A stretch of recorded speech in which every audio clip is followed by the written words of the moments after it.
Bismillahirrahmanirrahim. Assalamualaikum and welcome to the course AR309, which is about architecture and town planning. Myself, Samiullah Khan, I am an architect by profession and I will be teaching you the architecture section of this course. Today's lecture is about architecture and its historical development. So, moving ahead to our next slide,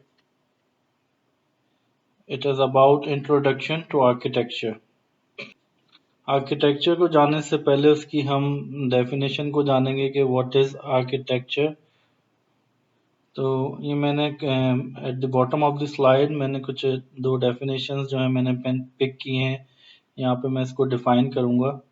it is the creative process of shaping user requirement into a physical facility. So basically जो user होता है building का किसी भी, उसकी requirement को shape करना physically, वो आर्किटेक्चर का नाम है। इसी तरह जो सेकंड डेफिनेशन है, it is the art of designing and constructing buildings. Before moving ahead, I wanted you guys to know that I'm an active architectural practitioner. So I will make sure that all the lectures of mine will majorly based on real time experiences and knowledge. मैं कोशिश करूँगा कि जो जो theory मैं आपको यहाँ पे एक्सप्लेन करूँ वो मेजरली रिलेट करे प्रैक्टिकल जो कि प्रैक्टिकली परफॉर्म करते हैं हम इन द फील्ड, और बेस्ट पॉसिबल प्रैक्टिकल नॉलेज आपको डिलीवर करूँ। अब ये स्लाइड जो मैंने डिज़ाइन की है उसका मकसद ये है कि being future civil engineer, architectural knowledge आपको क्यों जानना ज़रूरी है, why to learn architectural knowledge और why to know about architecture. उसके लिए मैंने यहाँ पे कुछ पॉइंट आप देख रहे होंगे on the right of the slide, मैंने कुछ लिस्ट आउट किए हैं, ये मैं आपको ब्रीफ करूँगा। इससे आपको बेटर अंडरस्टैंडिंग होगी कि आर्किटेक्चरल नॉलेज किस तरह एक सिविल इंजीनियर के लिए काम आती है, प्रैक्टिकली भी थ्योरेटिकली भी। नंबर 1 पे जो यहाँ पे पॉइंट है, it allows to understand the end user requirements. It is the foremost thing.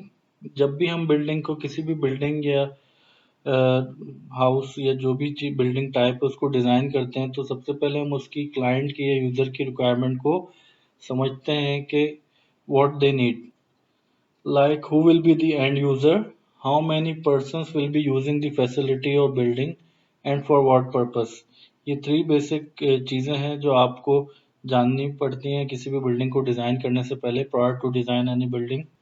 इन चीज़ों से आपको पता लगता है कि वो बिल्डिंग टाइप क्या होगी उसकी यूज़र रिक्वायरमेंट के हिसाब से। इधर वो एक हाउस है या एक हॉस्पिटल है या एक स्कूल है, तो वो उसकी रिक्वायरमेंट पे आपको आइडेंटिफाई करते हैं कि बिल्डिंग टाइप क्या है, कितने यूज़र्स उसको यूज़ करेंगे, तो उससे आपको ये आइडेंटिफाई करते हैं कि बिल्डिंग का साइज़ कितना होना चाहिए, बिल्डिंग की स्पेस कितनी होनी चाहिए, उसको स्क्वायर फीट कितना होना चाहिए, कवर्ड एरिया कितना होना चाहिए। Once you know the requirements, then you move to the next point, which is to perform site analysis and gather relevant information। जब आपके पास ये बेसिक रिक्वायरमेंट्स आ जाती हैं क्लाइंट की तरफ से, यूज़र की तरफ से, तब आप मूव करते हैं उसकी जो रेलेवेंट इंफॉर्मेशन है वो गैदर करते हैं। लेट्स से अगर आप किसी एक स्कूल को डिज़ाइन कर रहे हैं, तो आप प्रीवियसली देखेंगे जो स्कूल डिज़ाइन हो चुके हैं उसकी फंक्शनैलिटी किस तरह है, उसकी हिरार्की किस तरह है, उसके रूम्स किस तरह कनेक्ट हैं, और फिर उसको स्टडी करेंगे जो प्रीवियस बिल्डिंग बन चुकी हैं। उसके अलावा आप साइट को एनालाइज करेंगे। अगर कोई एक साइट पिक हो चुकी है तो उसको आप देखेंगे कि इधर the site is suitable to cope the user requirements. तो ये बेसिक नॉलेज आपको होनी चाहिए कि किस तरह जो है वो आप एनालाइज करते हैं यूज़र की रिक्वायरमेंट को, किस तरह उसको कैरी ऑन करते हैं। फिर जो थर्ड थिंग है, it is the most important and crucial aspect, जो कि है to understand the building importance, to understand the importance of building bylaws and standards. अच्छा, इसके अंदर बिल्डिंग बायलॉज से मुराद ये है कि जो they are the legal boundaries which are set by the building authorities such as SBCA, Sin Building Control Authority, या फिर CBC, Clifton Board Cantonment, and many more। Basically, the building bylaws and building standards are set to optimize the use of building, ensure the user safety, and prevent the natural environment। तो ये वो point है जिसको हम mostly overlook करते हैं। ये बहुत ही क्रूशियल है। ये इसको आपने इनकॉर्पोरेट करना होता है before you going to design any building और प्लान एनी बिल्डिंग। उसके बाद नेक्स्ट जो है वो comprehensive planning. I am sure आपको बिल्डिंग प्लान्स, एलिवेशन और सेक्शंस ये सारी चीज़ें तो पता ही होंगी। अब तक आप ये सारा पढ़ चुके होंगे। तो ये जो 3 पॉइंट हैं ये बेसिकली प्री डिज़ाइन स्टेज हैं। ये प्री प्लानिंग से पहले जो हमें रिक्वायरमेंट्स होती हैं, ये सारी नॉलेज आपको किसी भी एक बिल्डिंग को प्लान या डिज़ाइन करने से पहले मैंडेटरी हैं। आपको इसकी नोहा होनी चाहिए, आपको इसकी नॉलेज होनी चाहिए। और as a civil engineer at least आपको बेसिक नॉलेज होनी चाहिए टू रीड द प्लान्स। आपको आर्किटेक्चरल नॉलेज होगी तो आप प्लान को रीड कर पाएंगे, आप एलिवेशन को समझ पाएंगे। तो प्लानिंग जो है बेसिकली ये हम आर्किटेक्चर लैंग्वेज में हम एक इसको सॉल्यूशन का नाम देते हैं। जैसे भी कोई आप डॉक्टर के पास जाते हैं तो आप उसको अपनी बीमारी बताते हैं, तो वो उसको फिर एनालाइज करके जो अपनी नॉलेज के बेस्ड ऑन हिज नॉलेज वो आपको प्रिस्क्राइब करता है जो मेडिसिन है। इसी तरह हम लोग जो आर्किटेक्ट्स होते हैं वो क्लाइंट की रिक्वायरमेंट्स को एनालाइज करते हुए साइट को, उसकी जो रिक्वायरमेंट्स हैं वो साइट पे फिट करते हुए, उसी तरह जो बिल्डिंग स्टैंडर्ड्स हैं, बायलॉज हैं, इन सबको इस प्रोसेस के थ्रू करते हुए हम उसको प्लानिंग जो है हम एक सॉल्यूशन प्रोवाइड करते हैं जिसको हम बिल्डिंग प्लान या फ्लोर प्लान कहते हैं। तो बेसिकली जो प्लान है वो based on your architectural knowledge या based on your previous expertise, जो आप परफॉर्म एक्सपीरियंस जो आप कर सकें, उसके बाद ही आप प्लानिंग पे आते हैं ताकि आप जो यूज़र को है वो बेस्ट फैसिलिटेट कर सकें। अच्छा, प्लानिंग के अंदर जो इम्पोर्टेंट चीज़ है वो आपको जो पता होनी चाहिए वो रूम लिंकेज है। लेट्स से अगर एक हाउस है और मैं एज अ एंड यूज़र उस हाउस के अंदर एंटर हो रहा हूँ, तो मुझे ये पता होना चाहिए कि नेक्स्ट जो प्रायोरिटी पे कौन सा रूम है जो उसके साथ एंट्रेंस के साथ कनेक्ट होना चाहिए।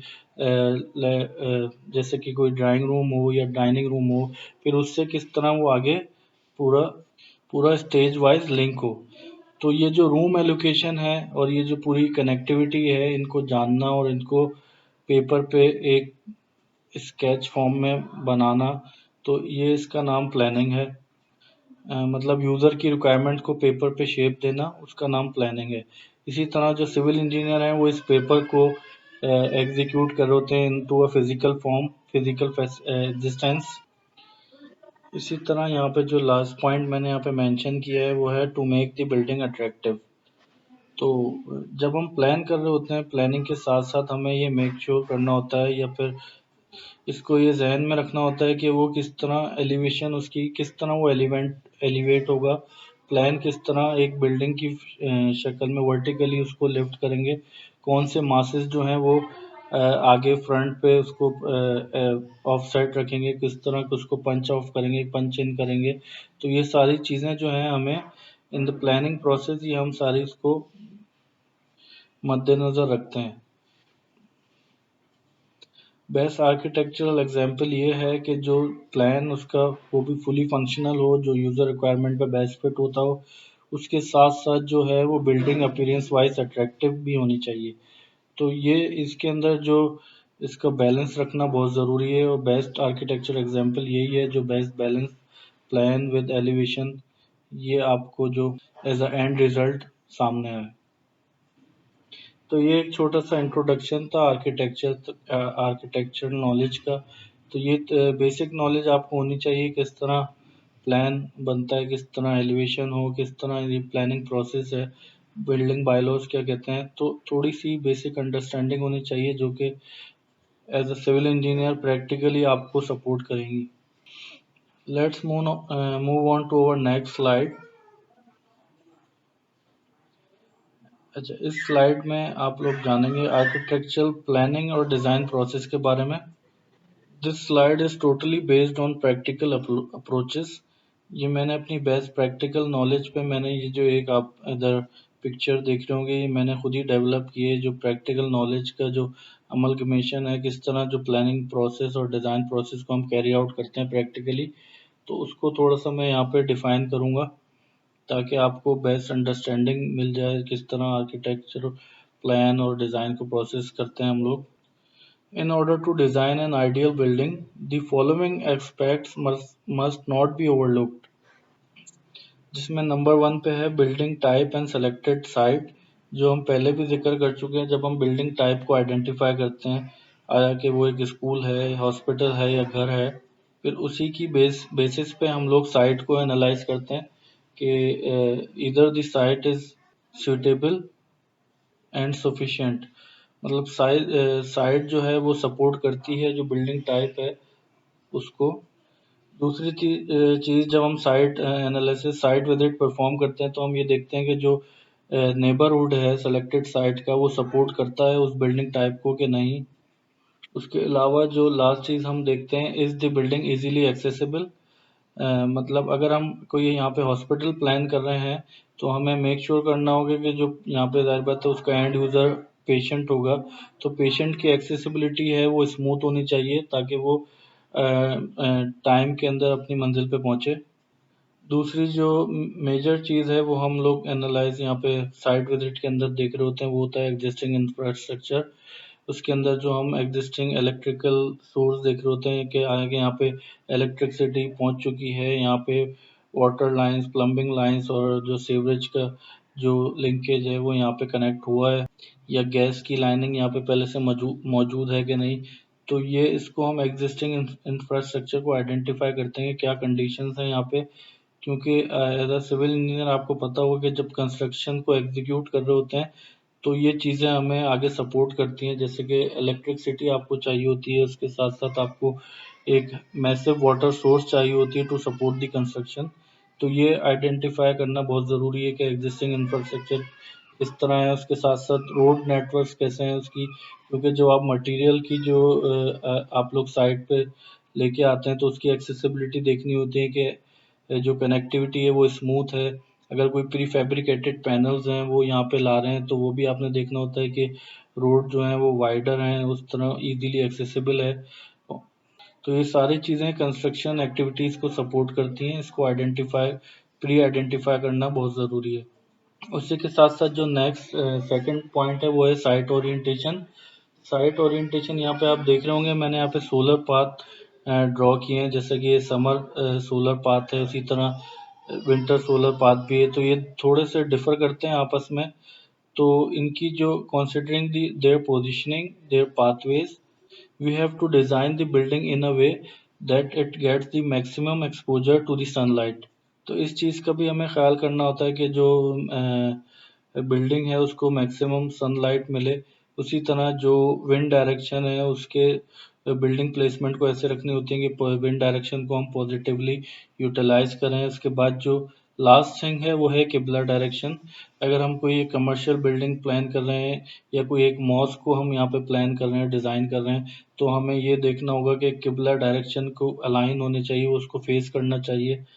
उसी तरह जो दूसरी चीज़ ये है कि हम जो टॉयलेट की प्लेसमेंट करते हैं उसको हम लोग मेक श्योर करते हैं कि जो टॉयलेट्स हैं वो किबला फेसिंग ना हो, वो इधर वे फेस कर रहे हों या अपोजिट हों।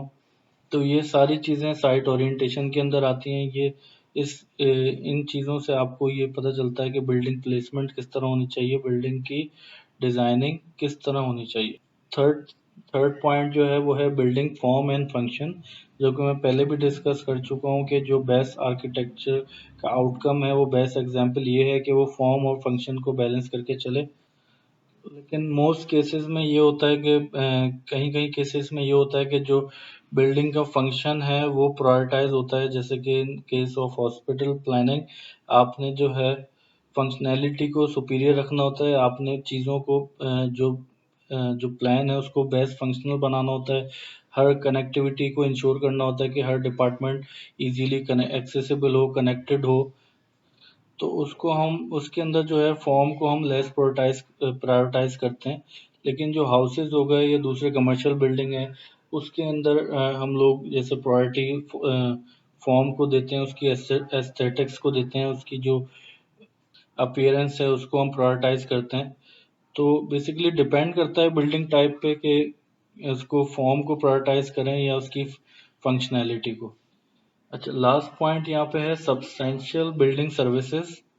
Building services enhances the building efficiency by ensuring the user comfort and user safety. अच्छा, बिल्डिंग सर्विसेज के अंदर क्या आ जाता है? उसके अंदर जैसे पार्किंग होती है, लिफ्ट्स आ जाती हैं, स्टेयरकेस आ जाता है, इलेक्ट्रिकल रूम्स होते हैं, लॉन्ड्री होती है, एक्सेट्रा। बेसिकली जो बिल्डिंग सर्विसेज होती हैं वो सपोर्ट करती हैं मेन बिल्डिंग को, उसकी जो बिल्डिंग की फंक्शनैलिटी है उसको बूस्ट करती हैं। जैसे कि जो पार्किंग है, हम लोग जो पार्किंग डिज़ाइन करते हैं उसका हमारे पास एक रेशो होता है। कमर्शियल का रेशो होता है अलग होता है, रेजिडेंशियल का रेशो अलग होता है। नंबर ऑफ पर्सन्स के हिसाब से वो जो पार्किंग की जो नंबर है वो हम लोग आइडेंटिफाई करते हैं, फिर उसको प्लान करते हैं। तो बिल्डिंग सर्विसेज बहुत ही क्रिटिकल होती हैं। इन बिल्डिंग सर्विसेज को हमने सफिशिएंटली इनकॉर्पोरेट करना पड़ता है in our design building plans.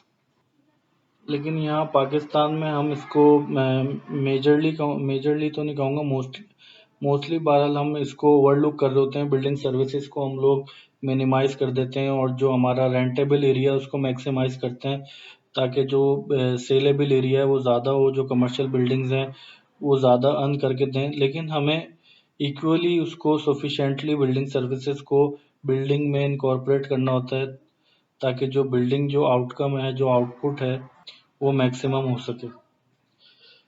Next slide की तरफ मूव करेंगे। आई होप कि मैंने ये आपको जो प्लानिंग और डिज़ाइन प्रोसेस है वो सही से डिलीवर कर दिया हो। ये एक स्लाइड मैंने डेवलप की है जो इंटरनेशनली जो बिल्डिंग के रूल्स होते हैं, लॉज होते हैं, वो तीन मेजर सेट्स पे डिपेंड करते हैं, जिसमें नंबर वन बिल्डिंग बायलॉज हैं, सेकेंडली बिल्डिंग स्टैंडर्ड्स और आखिर में बिल्डिंग सर्विसेज है। मैं उसको थोड़ा सा शॉर्ट टाइम में ब्रीफ करने की कोशिश करता हूँ। सबसे पहले building bylaws are set by the respective building authorities, जो कि मैं पहले भी बताया था, एसबीसी हो गई, सीबीसी हो गई, जो कराची के अंदर 6-7 बिल्डिंग अथॉरिटीज़ हैं, वो लोग अपनी प्रेमिसेस के बायलॉज डिफाइन कर देते हैं। तो bylaws defines the following regulations. Number one, maximum footprint, कि हम कितना प्लॉट के अंदर मैक्सिमम कितना कवर्ड एरिया बना सकते हैं, मतलब कितने एरिया पे हम ग्राउंड फ्लोर बना सकते हैं। उसके बाद अलाउेबल कवर्ड एरिया कितना है, मतलब ग्राउंड प्लस वन अलाउ है, ग्राउंड प्लस टू अलाउ है, सबको मिला के जो अलाउेबल कवर्ड एरिया है, स्लैब जो होगी वो कितनी होगी। उसके बाद मैक्सिमम हाइट्स कितनी है, कि रेजिडेंशियल में कितनी आप 11 फीट ले सकते हैं, मिनिमम कितनी है 10.5 फीट, या जो भी उन्होंने सेट किए हैं वो आपने इनकॉर्पोरेट करने होते हैं आपकी प्लानिंग में, डिज़ाइन में, सेक्शंस में, एलिवेशंस में। फिर है कंपलसरी ओपन स्पेस, जिसको हम सीओएस कहते हैं। आपने देखा होगा रेजिडेंशियल हाउसेज होते हैं उसके अंदर बैक साइड पे 3 फीट की डक्ट होती है। अगर हम 120 स्क्वायर यार्ड की बात करें, या फ्रंट पे अगर उसी तरह आप 240 या 400 स्क्वायर यार्ड में आते हैं, तो वो आपको बैक पे भी सीओएस ओपन रखना होता है, लेफ्ट पे, राइट पे, फ्रंट पे। वो सारी चीज़ें उनकी बायलॉज बुक आती है, पब्लिश होती है, उसके अंदर मेंशन होती हैं। फिर लास्टली हमारे पास होती हैं डक्ट्स एंड वेंटिलेशन। तो ह्यूमन लिविंग के अंदर उसको किसी जगह को लिवेबल बनाने के लिए जो डक्ट्स और वेंटिलेशन होती हैं, जो कि डे लाइट आपके कमरे में हैबिटेबल रूम होता है, जैसे लाउंज हो गया, टीवी लाउंज हो गया, बेडरूम हो गया, उसमें मैक्सिमम डे लाइट किस तरह आ सकती है, सारी चीज़ें वर्कआउट करके पब्लिश हुए थे, ताकि हम उसको फॉलो करें और किसी जगह को मैक्सिमम लिवेबल बना सकें। अच्छा, बिल्डिंग स्टैंडर्ड इसके साथ सेकंड आता है, जो कि इंटरनेशनली सेट होते हैं and are based upon the building types and services. For example educational, residential, commercial etcetera. अगर हम एजुकेशनल बिल्डिंग की बात करें तो उसके अंदर जैसे स्कूल्स आ जाते हैं, कॉलेजेस आ जाते हैं, या यूनिवर्सिटीज़ आती हैं। और इसी तरह कमर्शियल के अंदर शॉपिंग मॉल्स आ गए, या फिर रिक्रिएशनल प्लेसेस जो आपकी हो गई, रेस्टोरेंट वगैरह, ये कमर्शियल्स में आते हैं। रेजिडेंशियल के अंदर हाउसेज और अपार्टमेंट्स हैं। अच्छा, उसी के अंदर बिल्डिंग स्टैंडर्ड्स के अंदर वेरी करता है कि अगर क्लासरूम है तो उसके बिल्डिंग स्टैंडर्ड्स डिफर करेंगे किचन से, या शॉप जो भी है। तो ये रूम वाइज भी हो सकते हैं, इसको आप बिल्डिंग वाइज भी ले सकते हैं। इसकी क्लासिफिकेशन इंटरनेशनली ये बिल्डिंग स्टैंडर्ड्स की बुक होती है हमारी बुक, उसको हम कहते हैं टाइम सेवर स्टैंडर्ड्स।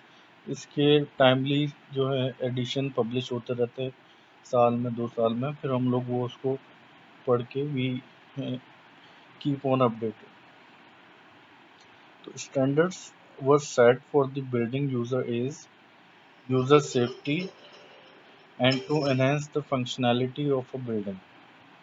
तो ये सारे स्टैंडर्ड फॉलो करके जो हम बिल्डिंग को है मैक्सिमम फंक्शन बना सकते हैं, कि अगर किचन है तो उसका काउंटर का टॉप कितना होना चाहिए, तो स्टैंड, क्योंकि ह्यूमन जो इश्यूज होते हैं, जो इंसान की हाइट्स होते हैं, जो उसके आर्म्स होते हैं, वो वर्किंग उसका मैकेनिज्म होता है, उसी चीज़ को पूरा स्टडी करके सारे स्टैंडर्ड्स जो हैं वो डेवलप किए गए हैं। अच्छा, लास्ट के अंदर बिल्डिंग सर्विसेज हैं। Building services are what which makes building comes to life.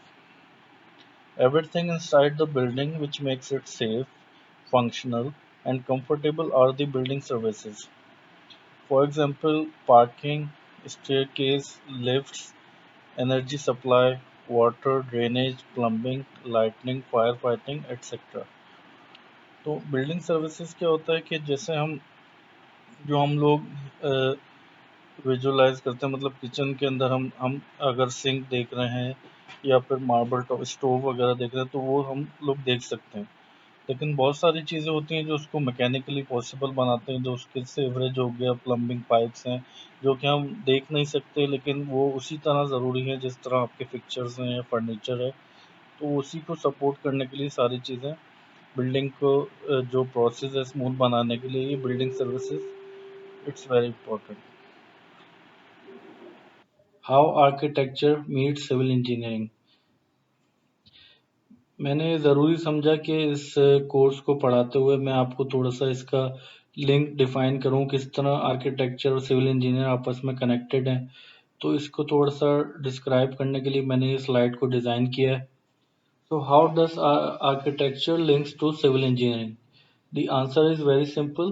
The architects are to design the wonders, and the civil engineers are responsible to meet such wonders with the land. इसको हम simplify करेंगे from paper to physical existence. Now we will discuss some contrasts and comparisons between an architect and a civil engineer. इस slide के अंदर देख रहे होंगे कुछ पॉइंट्स मैंने पिक किए हैं लेफ्ट और राइट आर्किटेक्ट और सिविल इंजीनियर्स के, जो इनकी सिमिलैरिटीज हैं और जो इनके कंट्रास्ट हैं, वो हम इसको डिस्कस करेंगे इस स्लाइड के अंदर। तो basically both the professionals are involve in designing and construction of a building. दोनों ही प्रोफेशनल इक्वली जो इन्वॉल्व होते हैं। जो आर्किटेक्ट्स हैं वो फ्रॉम द इंसेप्शन जो है वो बिल्डिंग प्लानिंग के अंदर इन्वॉल्व होते हैं। सिविल इंजीनियर थोड़ा लेटली ज्वाइन इन करते हैं, but at the end of the construction जो है वो उसको सपोर्ट करते हैं एग्जीक्यूशन को। इसी तरह जो architects are more concern with the artistry look, feel, comfort and functionality of the design, while the civil engineers are responsible to make the design physically possible by ensuring that the structure will survive the normal and extreme conditions. तो जिस तरह architect जो होते हैं वो concerned होते हैं कि यूज़र रिक्वायरमेंट्स को किस तरह मीट किया जाए, किस तरह उसको एक सॉल्यूशन प्रोवाइड किया जाए, उसी तरह सिविल इंजीनियर का कंसर्न जो होता है वो ये होता है कि किस तरह जो आर्किटेक्ट का विजन है उसको फिजिकली पॉसिबल किया जाए, उसको किस तरह केम इनटू एग्जिस्टेंस, उसको एक बिल्डिंग की शेप दी जाए। इसी तरह जो थर्ड पॉइंट मैंने यहाँ पे मेंशन किया वो है architects must have great creativity and vision to ensure the project looks attractive to the clients, while the civil engineer will analyze to find the ways to make the construction possible, and he is also responsible to find suitable materials, suggesting modification and alteration to the architect. Basically जो architect होता है वो user को entertain करता है, जो client होता है उसको एंटरटेन करता है, लेकिन जो सिविल इंजीनियर है वो रिस्पॉन्सिबल होता है वो किस तरह उसकी रिक्वायरमेंट को मीट करे, उसको एग्जीक्यूट करे। तो इस सिलसिले में वो डिज़ाइन को एवेल्युएट करता है और वो देन वो फर्दर इम्प्रूवमेंट या मॉडिफिकेशन आर्किटेक्ट को प्रपोज कर सकता है।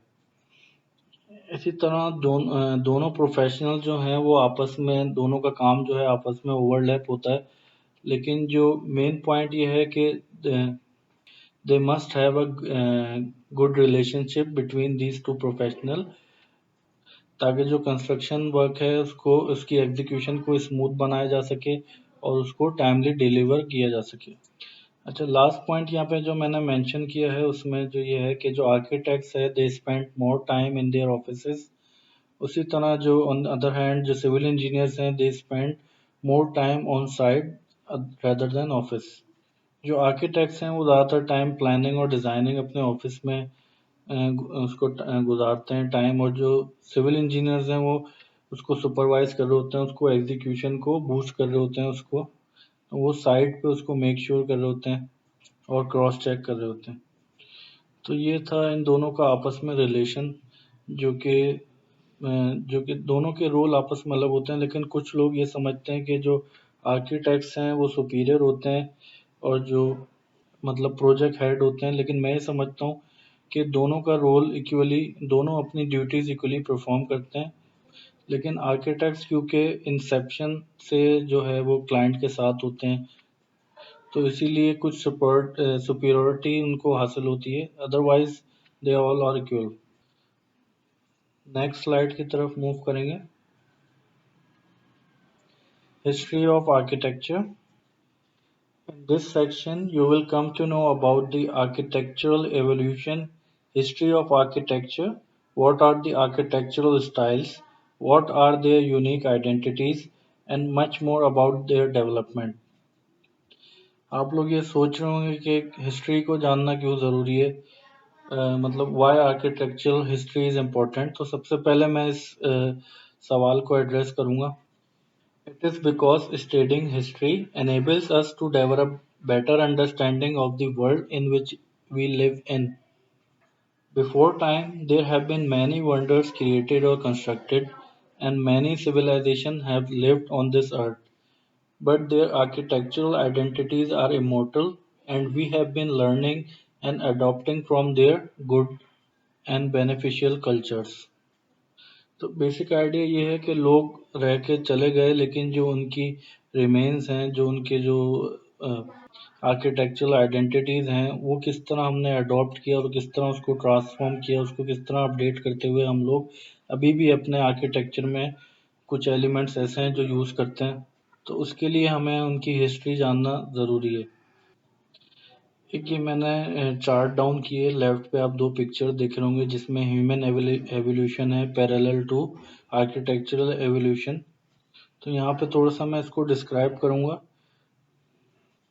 ये चीज़ तो आप जानते होंगे कि जब कोई एक चीज़ इन्वेंट होती है तो पेटेंट बन जाती है, फिर उसके बाद फर्दर उसको हम इम्प्रूव करते रहते हैं अपनी according to our life style और अवर रिक्वायरमेंट्स।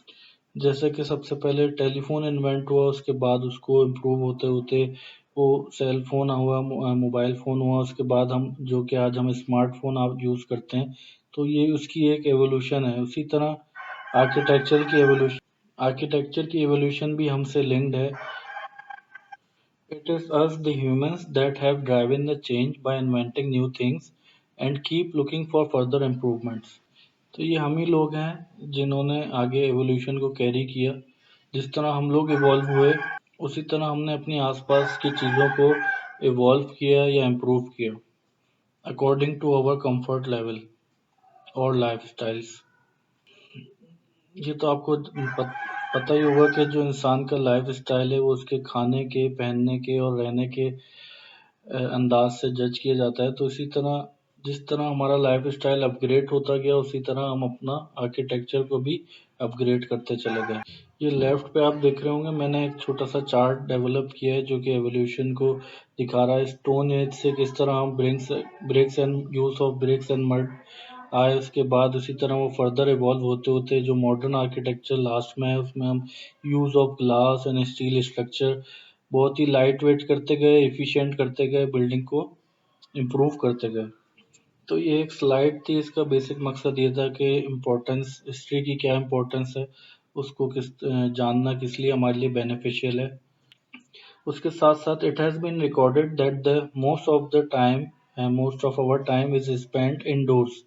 मतलब अगर जो इंसान है उसका ज़्यादातर टाइम इंडोर्स ही स्पेंड होता है, जैसे कि या तो घर के अंदर या स्कूल के अंदर या फिर यूनिवर्सिटीज़ के अंदर या ऑफिसेज के अंदर। तो इसीलिए जो बिल्डिंग का इन्फ्लुएंस है वो इंसान के लाइफ स्टाइल पे ज़्यादा है, और इसी तरह ह्यूमन एवोल्यूशन आर्किटेक्चरल एवोल्यूशन से स्ट्रांगली लिंक्ड है। मूव ऑन करेंगे नेक्स्ट स्लाइड के ऊपर, आर्किटेक्चरल हिस्ट्री एंड टाइमलाइन। तो जो आर्किटेक्चरल हिस्ट्री है उसको मैंने ये थोड़ा सा टाइमलाइन के ऊपर प्लेस किया है, ताकि आपको पता चले कौन सा एरिया, कौन सा जो एरा है कब से कब तक है, और कौन सा आर्किटेक्चर किस वक्त से किस तक कब तक डोमिनेंट रहा। However, there are numerous architectural identities, but we will be focusing on the famous one, जो कि कुछ मैंने यहाँ पे मेंशन किए हैं, जिसमें लेफ्ट कॉर्नर पे सबसे पहले जो है प्री हिस्टोरिक टाइम्स हैं, जो कि 11,600 BCE टू 3,500 BCE तक रहा, जिसको हम स्टोन एज भी कहते हैं।